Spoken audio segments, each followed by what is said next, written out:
Saudara-saudari yang terkasih, Yesus mengajari para murid dengan ajaran bahwa kebaikan itu tumbuh dari dalam hati yang mempunyai perbendaharaan baik. Ia membandingkan dengan pohon yang baik dan semak berduri. Kalau kita lihat kata-kata Yesus ini sungguh dekat dengan lingkungan hidup kita. Hasil panenan yang baik, tentu dari kondisi pohon yang baik pula, sehingga dapat dipetik dan memberikan kebahagiaan.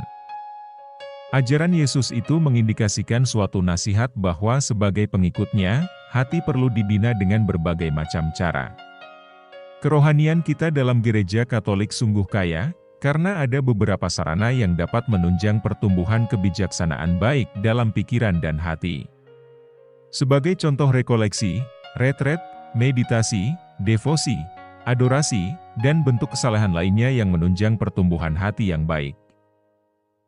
Namun ada keadaan yang menimbulkan pertanyaan, mengapa ada orang yang sudah rajin mengikuti kegiatan gereja, tetapi hidupnya masih membuat sengsara orang lain, merendahkan martabat orang lain, dan berbuat jahat. Tentu apa yang diajarkan Yesus itu mengena, karena buah kebaikan itu tidak berdasarkan apa yang kelihatan, tetapi yang sejati dan tulus ada dalam hati. Walaupun sudah aktif mengikuti kegiatan gereja, tetapi apabila sikap dasar hati tidak sukarela, bisa memungkinkan kejahatan. Gambaran itu ditegaskan lagi oleh Yesus, bahwa yang hanya menyebut Tuhan, Tuhan, dan tidak melaksanakan apa yang diperintahkan Tuhan, maka hal itu seperti mendirikan rumah di atas pasir. Namun, yang melakukan kehendak Tuhan, berarti seperti mendirikan rumah di atas batu. Kekokohan iman itu bukan hanya dari mulut, tetapi juga dari hati. Bukan hanya dari kata-kata, tetapi kehendak untuk melakukan sabda Tuhan.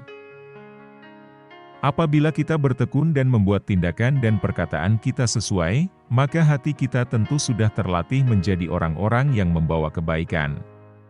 Kita tidak dapat hanya berpegang pada iman, tetapi juga pada tindakan. Seperti orang memerlukan kesembuhan, maka membutuhkan obat, tetapi kalau ada mukjizat, itu karunia Tuhan. Semoga iman kita semakin diteguhkan Tuhan. Semoga Tuhan memberkati. Amin.